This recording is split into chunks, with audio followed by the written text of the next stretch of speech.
My previous job, before I took the job of the CEO of the Queensland Symphony Orchestra I was the Director of Music for the Australian Army.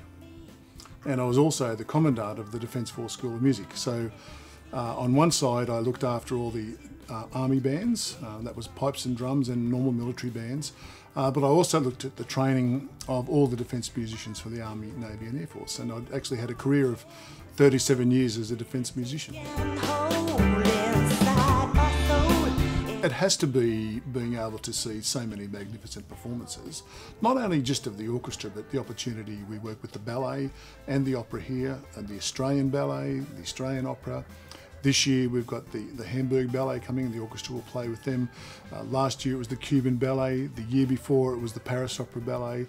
All the wonderful artists. I mean, it is really just a constant plate of exciting and energised musicians and artists at the top of their game. And so one day you're sitting here and you've got one of the finest sopranos in the world, and then the next day you've got one of the finest cellists in the world. And you just couldn't possibly imagine that in a lifetime you'd have this opportunity on a daily basis. And of course the 88 professional musicians in the orchestra are here because they're extraordinarily talented and are at the top of their game as well. So it's just very exciting every day, so couldn't replace it really. Well, of course, everyone knows I'm going to say my iPhone, but I have to say that it has, to have that tool in my hand is really quite an amazing thing that has freed me up in my daily work. I do tell people that in 1993, when I was working in the Defence Force, there was not a computer in my building in 93. The computers arrived in 96 and we got emails in 98. Now, that's in my lifetime a very short period of time ago, and to see how we've moved at such enormous speed to have this technology available to me, that's important. And look, I think if I was to be a little bit more on the passionate side of things, I don't think I can live without live music. I think that I get more inspired by live music than I do any recorded music, and when I hear something that's recorded and I really like it, I want to hear it live because it brings such an enormous dimension to it. The power and the passion that comes from the musicians, the technical demands, whether that's a rock concert, whether it's a jazz concert, and I do cross over many genres, I do enjoy that, but the enormous skill that brings that music to the level that it is, that people can sit back and go, wow.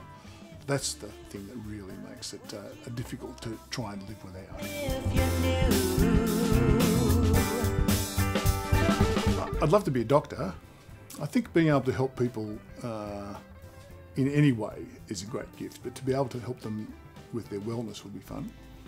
I do a bit of work in academia. I like working with bright young people and nurturing them. And I have a real interest in philanthropy, in working with people who have the ability to support both the arts and other things in life through the wealth that they've been able to attain, either through good luck or family, or in many cases just pure hard work. So I have an interest in a number of other areas, but I do find the arts is a really fun place to be in. Most of the time it's also pretty demanding, but those other areas would be enormously challenging and exciting to be involved in.